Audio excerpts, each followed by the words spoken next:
Okay, this lesson for the Cornet Project class reflects upon what logic actually is. It's non-contradictory. It insists that as long as we have a contradiction, we perhaps have not completed our work. And with holism, for example, and the holistic hermeneutic approach that we were trained in the seminary by Dr. Penn, and then in the categorical approach as we were taught and trained in systematic theology by Dr. Owen, and then, of course, linguistics and lexical syntactical analysis and whatever all that is. Really, without curiosity to know more than the options, some of you might have noticed that once you produce solutions, so as I've often asked, should seminaries support, suggest, supply simple solutions? Because a lot of the negative externality or the backfire effect is a lot of the energy is gone and quelled, if you will, by those who don't really have an intrinsic interest in the topic, rather just simply the energy to defend the moment or the feature of that, let's say, topic that they were accordingly primed. So if you were primed according to, let's say, like in my case, pre-trib, my question and curiosity was, why did we have to wait until the tribulation? Because as far back as 1972, movie came out, Thief in the Night, then 88 Reasons Why in 88, and all that triggered from 1948 when the new Israeli state was announced. And then, of course, Y2K came and went. 9/11 came. So my curiosity was, why am I still here as late as 2023? So I continue to study and learn that the word meta in association with tribulation. So as you can do research, and now at faithalone.org, there's research demonstrating we might be here as close as 30 days prior to the 7-year tribulation. Others solved it by demonstrating that there's no correlation between the Lord's churches and the people of Israel, the nation of Israel. So in that detached correlation, that's a solution. And then Revelation 3:10, it speaks to that church there that because they kept the word of his patience, he will keep them out from the great trial, the one about to come to be upon the earth. So that there's a lot of things that unless you really are interested in that, seeking a solution might not be of great interest. And some of you who do research have noticed. So, for example, let's speak of what we've observed when we heard of closed or open theism. Well, we know the Bible teaches living. So we're going beyond open and closed, for example, living theism.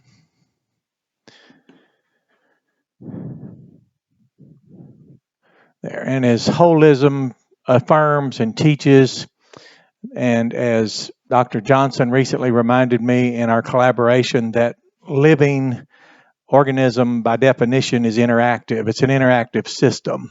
So now that we noticed one interactive system,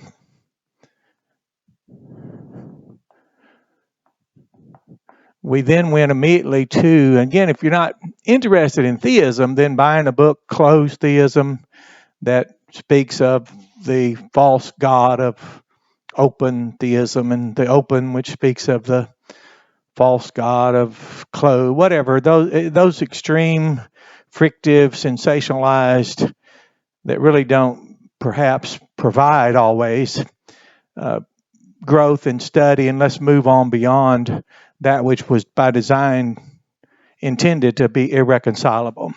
So when we talk about an interactive system, we come to the first and foremost, the dual causal principle. And of course, if you're just wanting to argue about something, then this type of class, this type of research is really more for an ecclesia. It's more for pastors and actual biblicists, Bible students. So dual causal principle.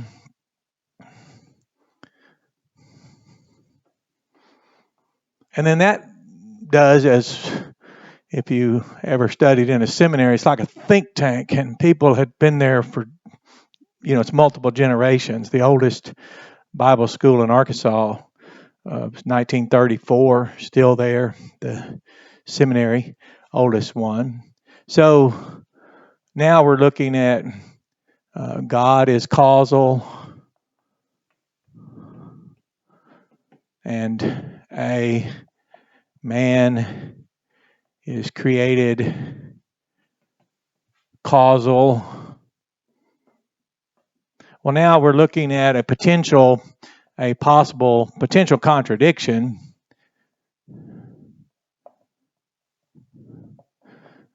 Because God is omnipotent, and man, especially as we know ourselves now, and man is in many ways impotent. We don't have the power to save ourselves. We didn't have the power as mutable in the original condition of Adam. He was able to change. He was able to, quote, mutate. But the contradiction has a resolution. We can now go here to resolution. And it's what the research is ongoing right now in Lamp Theological Institute under the guided research of Dr. Penn, for example. And then we are preparing to submit, if you will, volumes of work, hard copy, to the systematic theologian, Dr. Owen. And of course, he's a professional in editing, so we really are wanting to make sure this is worked thoroughly. So resolution currently underway is the dual causal ratio. And it'll include things, time, and that's because we're time-bound creatures.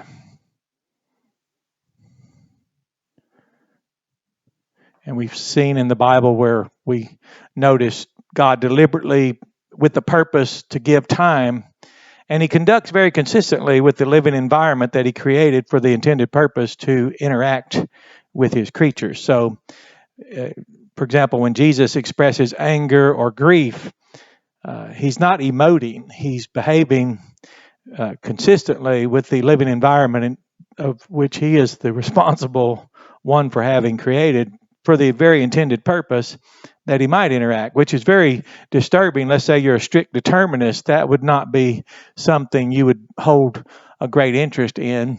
Now, I don't envy people who are painted into a, let's say, limited dimension or feature and have a vested interest to not receive other data and improve.